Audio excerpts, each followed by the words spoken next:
Welcome back to the Queen's Couch podcast.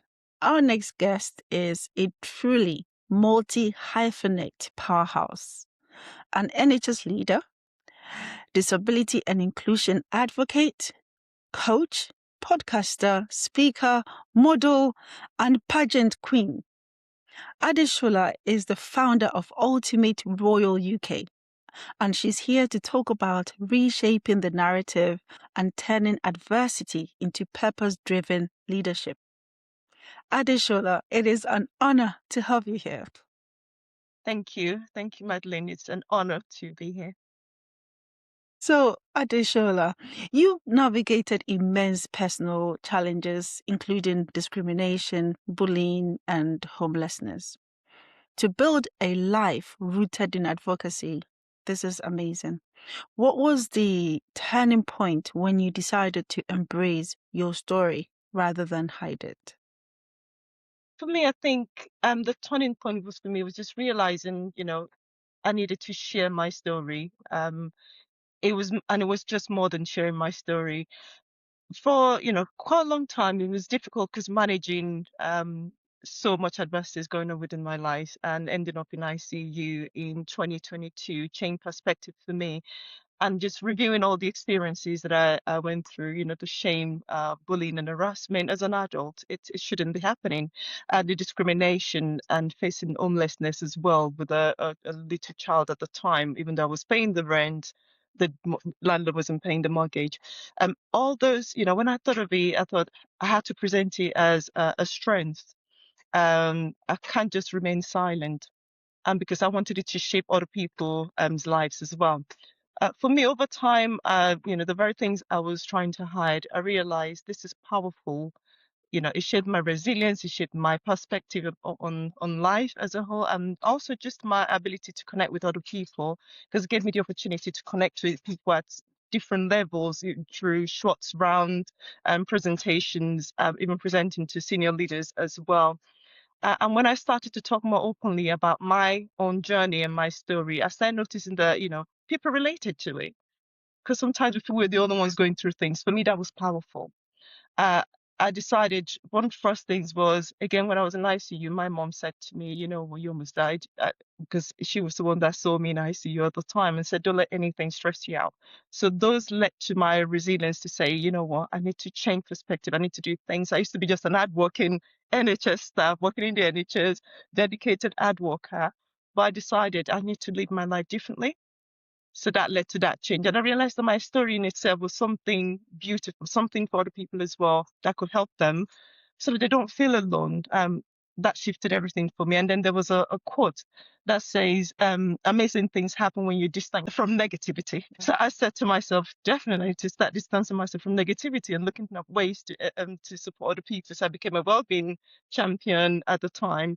I also became volunteered as a mentor.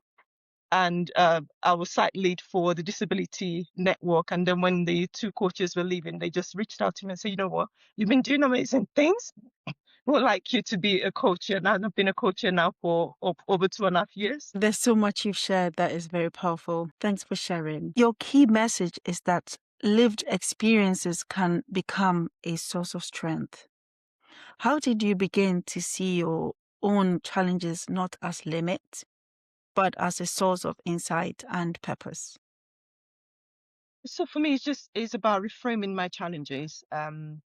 And again, it didn't happen overnight. It's one of those things that it took time. It was a process, and it's still a process, constantly. And one of the things that instead of asking myself, why is this happening to me? I thought, let's reframe that. What is this teaching me? What can I learn from this? And how can this experience help someone else as well? Because it's not just about me now. It's about how my story can help other people. And what I thought that the shift in me just allowed me to see that, through lived experiences, our lived experiences are so powerful. We can see it not just as pain, but as perspective. For me, it was like navigating systems that were not designed for me because with my neurodiversity, my neurodivergent, I realized I've been living in a system that is not designed for me. And I thought I needed to gain more insight into inclusion. And I started to research as well and meeting other people. So I felt facing adversity built resilience in me. it gave me that, as living with neurodivergence, it just kind of gave me the different way of thinking because I'm problem solving. I have those strengths. I started looking at my strengths instead of looking at my weaknesses as a result of my disabilities. And over time, I realized my experiences, they're not barriers for me. They're equipping me with something more valuable, something, a tool to help me in the future. And then that's where my purpose began to emerge. And you founded Ultimate Royal UK to empower women and individuals with disabilities. And I love the name of the business. What is the biggest narrative you are trying to reshape around disability and leadership? For me, through Ultimate Royal, I've been working, it's about reshaping the narrative, not just for myself, it's for other people with disability, other people with differences like neurodivergent. And for me, I feel in the society we're living is seen as a limitation. When we have disability, we're seen as limited in our capability, especially in leadership. And too often than not, and I'm sure you believe that as well, leadership is seen in a it has a narrow standard.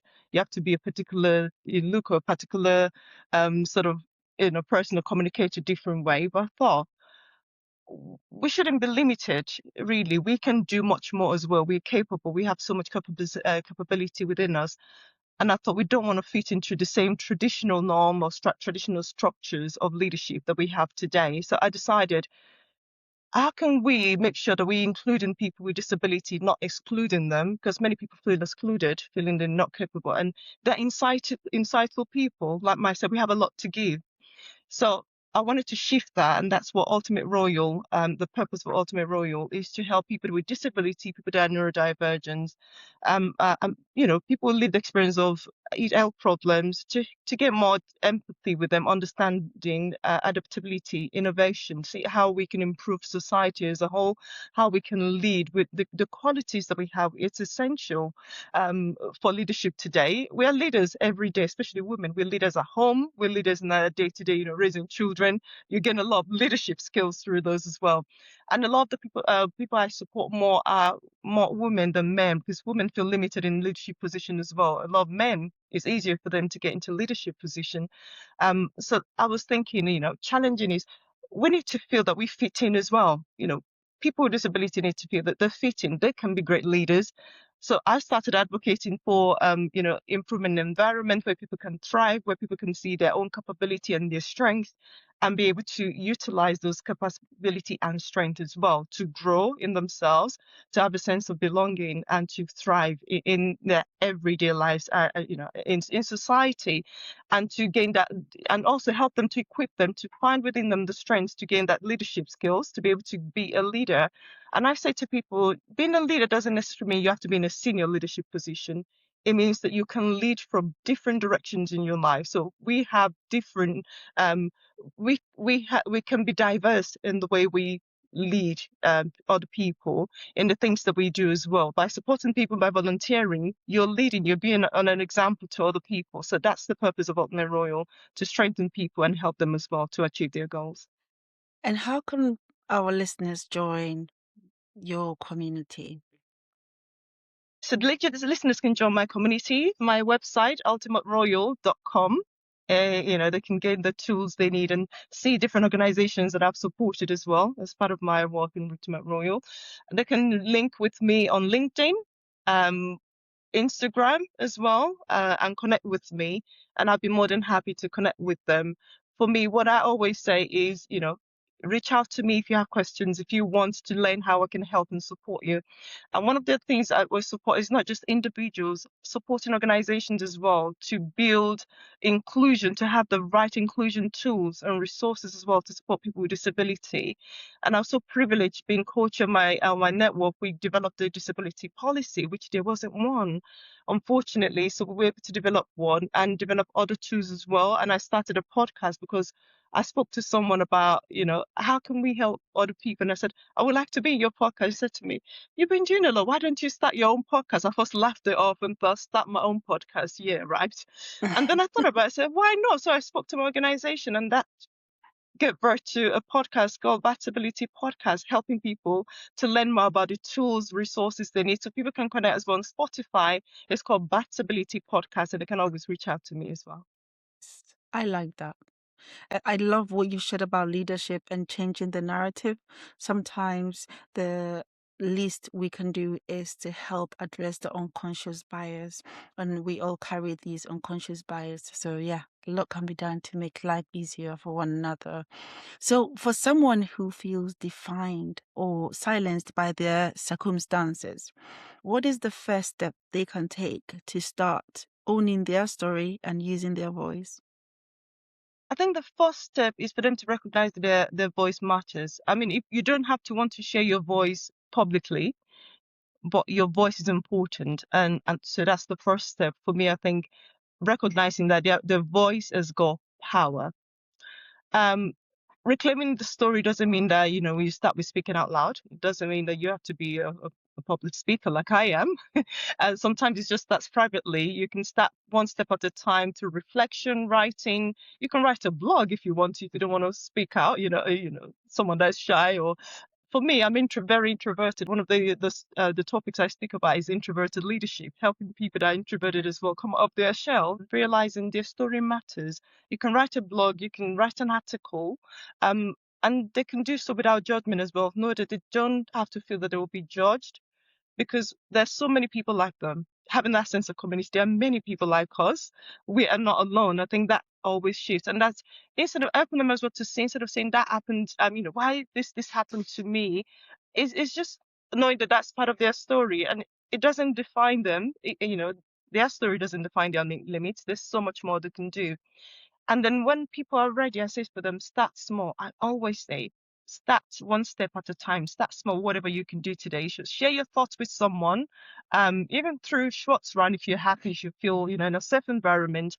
And the more you share your story, the less power it has to silence you. So you can continue to grow when you share your story with other people.